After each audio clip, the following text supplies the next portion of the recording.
Hi అందరికీ నమస్కారం. ఇదివరకే మనము స్టాఫ్ యొక్క ఎఫ్ఆర్ఎస్ యాప్లో రిజిస్ట్రేషన్ ఏ విధంగా చేయాలనేది తెలుసుకున్నాం. ఈ వీడియోలో రిజిస్ట్రేషన్ చేసిన తర్వాత అటెండెన్స్ సరిగా క్యాప్చర్ అవ్వకుంటే మళ్ళీ రిజిస్ట్రేషన్ ఏ విధంగా చేయాలి సిబ్బందిని అనేది ఈ వీడియోలో చూద్దాం. ముందుగా మీ పాఠశాల యొక్క లాగిన్లో లాగిన్ అవ్వండి. లాగిన్ అయ్యాక ఈ విధంగా స్క్రీన్ అనేది రావడం జరుగుతుంది. ఇక్కడ కొన్ని ఆప్షన్స్ రావడం జరుగుతుంది. ఇందులో డీటెయిల్ రిపోర్ట్ అనే ఆప్షన్ ఉంది కానీ ఈ డీటెయిల్ రిపోర్ట్ అనే ఆప్షన్ పైన మీరు సెలెక్ట్ చేయండి. సెలెక్ట్ చేస్తే మీకు అక్కడ అటెండెన్స్కి సంబంధించిన రిపోర్ట్ అనేది చూపించడం జరుగుతుంది. ముందుగా ఇక్కడ డేట్ అని ఉంటుంది, తర్వాత స్టూడెంట్ అని ఉంటుంది. అక్కడ దాంట్లో మీరు సెలెక్ట్ చేసి డ్రాప్ డౌన్లో సెలెక్ట్ చేసి స్టాఫ్ అనేది కనుక మీరు ఎంచుకోవాలి. స్టాఫ్ అనేది ఎంచుకోవాలి. ఎంచుకున్న తర్వాత మీకు ఇక్కడ రిజిస్టర్ స్టాఫ్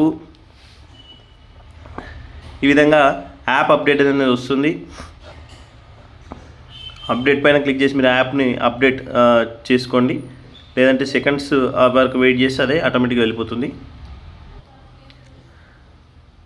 స్టాఫ్ని సెలెక్ట్ చేయగానే ఈ విధంగా టోటల్ రిజిస్టర్డ్ ఎంత, ప్రజెంట్ ఎంత, ఈ విధంగా ఇక్కడ రిపోర్ట్ అనేది చూపించడం జరుగుతుంది.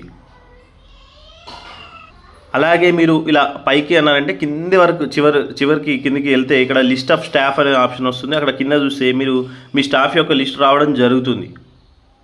స్టాఫ్ యొక్క లిస్ట్ వచ్చిన తర్వాత అక్కడ ఎవరినైతే మీరు ఇదివరకు రిజిస్టర్ చేశారో వాళ్ళ డీటెయిల్స్లో చివరిలో యాక్షన్ దగ్గర డిలీట్ అనే ఆప్షన్ వస్తుంది. యాక్షన్ దగ్గర డిలీట్ అనే ఆప్షన్ వస్తుంది. ఎవరినైతే ఆల్రెడీ రిజిస్టర్ చేశారో వాళ్ళకు మాత్రమే ఈ డిలీట్ ఆప్షన్ రావడం జరుగుతుంది. డిలీట్ ఆప్షన్ రాలేదంటే మీరు అక్కడ ఇంకా రిజిస్ట్రేషన్ అనేది పూర్తి చేయలేరు. ఈ డిలీట్ ఆప్షన్ వస్తుంది. ఇక్కడ మీరు డిలీట్ పైన క్లిక్ చేయండి. డిలీట్ పైన క్లిక్ చేసినట్లయితే ఇక్కడ రీజన్ అడుగుతుంది. ఈ రీజన్లో మీరు అంటే రీజన్ ఏంది, ఎందుకు ఈ డిలీట్ చేయాలనుకుంటున్న రీజన్ రాసి, అంటే మిస్టేక్గా వేరే వాళ్ళు ఎంటర్ చేశారా, లేదంటే అటెండెన్స్ క్యాప్చర్ సరిగా అవ్వట్లేదా అని చెప్పేసి ఇక్కడ రాయొచ్చు.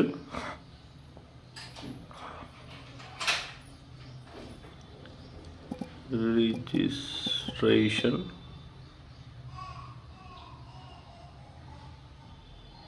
ఫోటో నాట్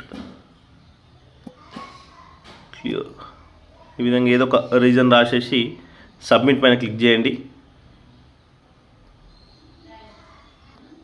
సబ్మిట్ పైన క్లిక్ చేసి పైన రిఫ్రెష్ ఉంటుంది. ఇక్కడ రిఫ్రెష్ క్లిక్ చేసినట్టు ఇక్కడ చూడండి మళ్ళీ టోటల్ రిజిస్టర్డ్ 0 అయిపోయింది. ఈ విధంగా వెళ్ళేసి మళ్ళీ మీరు అక్కడ రిజిస్ట్రేషన్లోకి వెళ్ళి రిజిస్ట్రేషన్ అనేది పూర్తి చేయవచ్చు.